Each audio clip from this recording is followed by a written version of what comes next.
నమస్తే, నేను మీ Venkatesh. Welcome to our channel. Telangana రాష్ట్రంలో బీసీ వాదం, బీసీలకు 42% reservation, Congress party Kamareddy declaration.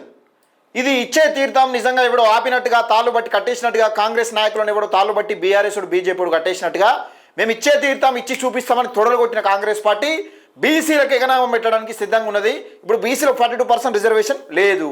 బీసీలకు 42% రిజర్వేషన్ ఎట్లా ఇస్తారా అంటే బీఫామ్ లేని సర్పంచ్ పదవులకు 42% రిజర్వేషన్ ఇస్తారట. మరి ఎట్లా ఇస్తారు, అన్రిజర్వ్డ్లలో ఈ ఎట్లా నిలబెడతారు, ఏం కథ అనేది చూడాల్సిన అంశం. ఒకసారి దీనికి సంబంధించి శనార్థి పేపర్లో బీసీలకు డోకా అని ఒక వార్త అయితే వచ్చింది. ఒకసారి చదివే ప్రయత్నం చేద్దాం. 42% ఎగనామం. పాత రిజర్వేషన్ల ప్రకారమే పంచాయతీ ఎన్నికలు. పార్టీ పరంగా 42% అంటూ కాంగ్రెస్ సన్నాయి నొక్కులు. బీసీలకు 27% దిక్కు. ఈ నెల 27న లేదా 25న ఎలక్షన్ షెడ్యూల్. డిసెంబర్ 16 వరకు ఎన్నికల తంతు పూర్తి. ఏర్పాట్లపై ఉన్నతాధికారులతో ఈసీ రివ్యూ అని చూస్తూ ఉన్నాం. సరే, ఇది హెడ్లైన్స్.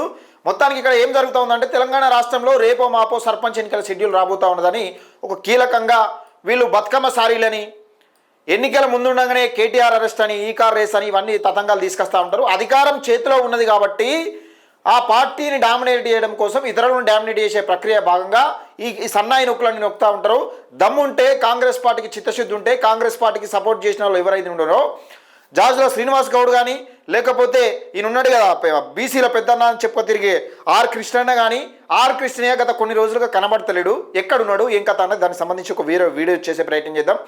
ఆర్ కృష్ణయ్య కానీ ఇప్పుడు మీరు గల్లా బట్టి మెడలు వంచి, కాంగ్రెస్ పార్టీ మెడలు వంచి పోయి ఇచ్చిరు కదా, సన్మానాలు, బుకేలు, పుష్పగుచ్చాలు ఇవన్నీ ఇచ్చిరు కదా, బుక్కగులాలు చదువుకున్నారు కదా. ఏది కలవకుండా కవిత కానీ ఇప్పుడు 42% రిజర్వేషన్ అమలు చేయకుండా ఎట్లా స్థానిక ఎన్నికలకు అవుతుంది అన్నది చెప్పాల్సిన అంశం. మొత్తానికైతే బీసీలను నయవంచనకు గురి చేసే అంశంగా కనబడతా ఉంది. ఇప్పటికే స్థానిక ఎన్నికలలో జనరల్ స్థానాలలో కూడా బీసీలకు గెలిచే సత్తా ఉన్నది. జనరల్ స్థానాల్లో కూడా బీసీలు 50% ఎబో ఉన్నారని చెప్తా ఉన్న నేపథ్యం చూస్తూ ఉన్నాం.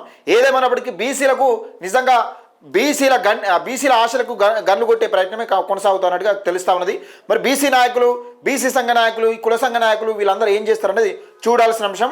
గత కొన్ని రోజులుగా ఈ 42% రిజర్వేషన్ అంశం వచ్చినప్పటి ఉంది తీన్మార్ మల్లన్న కడాకండిగా చెప్తా ఉన్న నేపథ్యం చూస్తూ ఉన్నాం. ఈ 42% రిజర్వేషన్ అమలు కాదు, ఇదంతా డోకా ముచ్చట్ని, ఇదంతా ప్రజలు మభ్యపెట్టడం కాకపోతే అని నిండు మండలి సాక్షిగా చెప్పిన నేపథ్యం చూసినాం. కానీ ఇక్కడ విషయం ఏంటంటే, ఇక్కడ జరగలే 42% రిజర్వేషన్ అనేది కలుస్తలేదు. మరి ఎందుకు కలుస్తలేదు అంటే అది అమలయ్యే పద్ధతి కాదు. 42% అమలయ్యాక ఇక్కడ విద్యా ఉద్యోగాలలో అమలవుతుంది. మరి ఎందుకు ఇస్తలేదు చెప్పండి? ఇది బీసీలను మభ్యపెట్టడం కోసం కాకపోతే ఏందన్నది ఒకసారి ఆలోచన చేసుకోవాలి. మన బీసీ నాయకులు నేను సర్పంచ్కి పోటీ చేస్తా, ఎంపీటీసీకి పోటీ చేస్తా, ఈ పోటీ చేయడంలో ఉన్న సోయి మీకు రిజర్వేషన్లు మనకి ఎంత ఉన్నాయి, మన జనాభా ఎంత ఉంది అనేది ఒక్కసారి ఆలోచన చేసుకోవాలి. దయచేసి వీడియోని ఎక్కువ మందికి షేర్ చేయండి, లైక్ చేయండి, మన ఛానల్ని సబ్స్క్రైబ్ చేసుకోండి.